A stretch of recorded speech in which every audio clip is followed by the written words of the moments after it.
Did you guys hear about the Studio Ghibli thing that happened yesterday? Everything is Studio Ghibli. And I hate it and I love it. I have mixed feelings about it. I'll show it to you, all right? The Studio Ghibli prompting is low-key depressing. If you can't understand why, you will eventually. So yesterday, what had happened was ChatGPT has a program plugged into it, OpenAI, called Sora. And Sora allows you to basically create images using AI.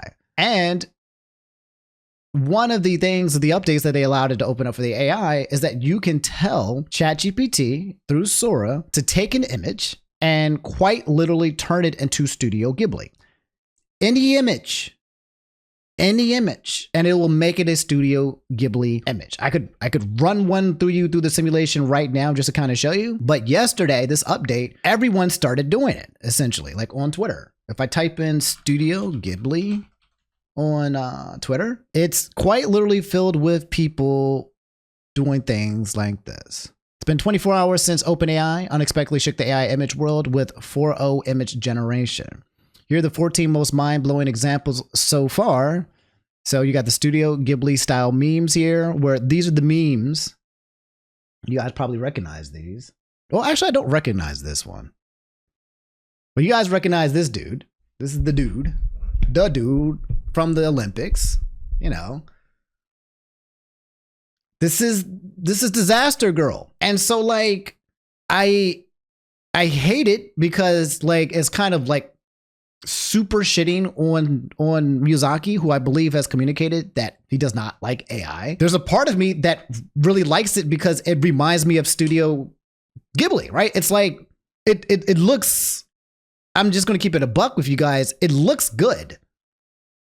Like, it looks good, but it's not right. Like, damn, you're really just copying the style of a person who perfected a craft of art that was so unique that it makes him himself, and it's like taking his identity and then just now people can just mimic it. And that's the part that feels bad. And a part of me feels bad because, I mean, the part that I feel good about it is because, like, if Miyazaki was to, like, say, like, let's say he was to do it, it would look very closely to like this. It's also impressive, too, as well. So, I'm gonna keep it a buck, right? Like, this is impressive. The consistency of them doing this art in this way is impressive. Like, here. They got this is the, doing the whole Ben Affleck thing. I'm like, geez, like I know the meme, and it is quite literally one for one. Someone did the Dark Knight Studio Ghibli style here. So you're telling me I could take a popular meme, transform it into Studio Ghibli style anime, and people will just like it? 137,000 likes. And it's the scary part about this dude, guys, is that it's really good. I cannot deny how well made it is, and it's so well made that people will ignore the unethical ofness because of the result, right? You understand what I'm saying? So like some of you guys here are saying like, yeah, this feels unethical. This feels like you're stealing from Miyazaki. It feels like you're stealing AI. AI is stealing art. A lot of people who feel like this is like is can you copyright an art style? Let's find out. Let's find out. No! Camera! The camera went out. I need to figure out why my camera does that. Let's ask AI. Let's ask ChatGPT. Can you copyright a art style? Anyway, okay, while I fix the camera, it says, no, you generally cannot copyright an art style. Copyright protects specific original works or expressions such as paintings, illustrations, sculptures, or characters, but it does not extend to styles, techniques, or methods used to create art. However, there's an alternate form of intellectual property protection, trademark. If the art style is closely associated with a specific brand or a source, like Disney or Pixar's distinctive style, aspects of it might be protected by trademark law. But even then, the protection is limited and must clearly indicate origin and source and commerce. There's also trade dress. A trade dress protects the visual appearance of a product or its packaging, but it's challenging to protect an art style unless it directly serves as a brand identifier. There are patents. Techniques or processes could theoretically be patented if they're novel, inventive, and non-obvious. But art styles themselves are generally free for others to use or emulate. Only specific works or unique brand identities and copyright. So like when you look at anime, right? A lot of people literally cookie cutter copyright just took anime and just copied it and said, yeah, I'm just going to use this as my blueprint and make a few color changes and we kind of go from there. And then I think the question is how close it gets to plagiarism. That's the real question. Anyway, the Studio Ghibli, oh, nah, that's crazy. So you know how racist Twitter is right now, right? I just came across a Studio Ghibli version of Derek Chavez kneeling on George Floyd. It's actually the combination of this, if you think about it, it's not even the racist part. It's actually everything entwined almost. Like it's like you're taking racism and you joke about someone's death and you show a picture of someone basically getting to the point where they're dying over a very, big, huge moment. And then you use AI to turn this image and you spit on Miyazaki. It's getting wild out here on these streets. Here's another one. And I think this one's the truth. And I think this is one that I think a lot of you guys, we all have to accept, is that it says, I am not tired of the Studio Ghibli filtered pictures and want more. Right. And that's that one classic thing is that I feel, and you guys maybe talk to me, correct me if I'm wrong on here, but I do think the majority of people don't care. Right. I think the people who are trying to stop this or feel like this isn't right or feel like this is ethical is the minority. Do you agree or disagree with that, chat? Is that something that you agree or disagree with? I do feel like it's the objective truth. And I think it's important to kind of acknowledge the objective truth without getting too emotionally attached to it. Overly preaching about something can make someone stop caring about it. I agree with that. It's actually part of human nature. When someone tells you not to do something and they come from an holier than thou podium, instinctively you become defensive and it kind of makes you want to do it more. A lot of people don't recognize that sometimes their persuasion tactics to kind of dissuade people from doing things is not very effective because they're acting from an emotional POV, and then their strategies become ineffective. A lot of people have very terrible, ineffective communication styles. And if their goal was to try to persuade people, but the problem is that trying to persuade people who don't care is sometimes very impossible. And then that frustration builds up into creating these people who just yell at you or become very visceral, I feel. Do you guys think that's the cause and effect of why we have these people who do the things that they do, because they become so emotionally attached to the object that they can't really rationally communicate anymore because they're tired or they're exhausted or they're drained? It feels like that's how it's manifesting, at least in my opinion.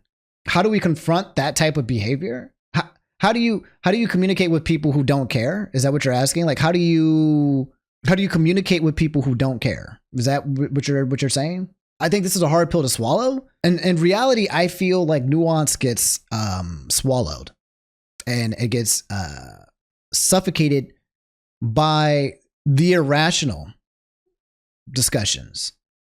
The irrational discussions become the loudest. They're the ones that people monetize the most.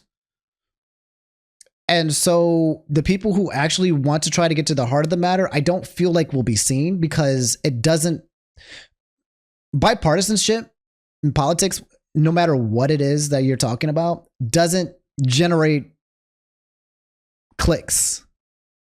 And also I feel like people who have no nuance and people who lack empathy and people who don't have self-awareness, that also becomes difficult to speak with people as well. And it's not even their fault. They are boxed in. Some of these people are unwillfully ignorant, and they truly believe that what they believe is right is correct. Truly. In fact, they're confused why you would think that they're not correct. Truly. And then what we do on the other side is like, wow, you believe that? Truly? And then we call them evil. And then they get called evil and they're like, what? So I'm just evil? Well, then fuck you. And then divide, right? And that's politics, and I think that's humankind. Yeah, Puck D, it's the same thing. It's the same thing. It's human nature. And when you understand how humans operate, which I've been like studying for like the past 2 to 3 years now, it makes sense why this this back and forth, this resistance to the Studio Ghibli, how people resist, how people communicate the resistance through anger and frustration, exposing and just visceral, like, non-understanding. It's just going to, people who want to stop this tend to fan the flames further because they're so fed up and frustrated that they do something that just basically makes it worse. It's a self-fulfilling prophecy that I feel like when it comes to these situations. I don't know. That's how I feel. Crash outs. The problem with bipartisanship is when people are being both sides, like when one side wants you literally unlived, erased from society, sometimes being graphic for how they want you oppressed or unlived, and the other side just wants to be free and respected, then it is now equal. There's always an aggressor, yet the victim is told to compromise. I can understand what you're saying there. So what you're communicating is that where you're trying to find the middle ground for a situation where there's a person who's the aggressor and the person that's being aggressed upon, the power dynamic is already established from a neutral point of view. There's already a power dynamic in play. Therefore, it's not fair, I assume is what you're trying to say by that.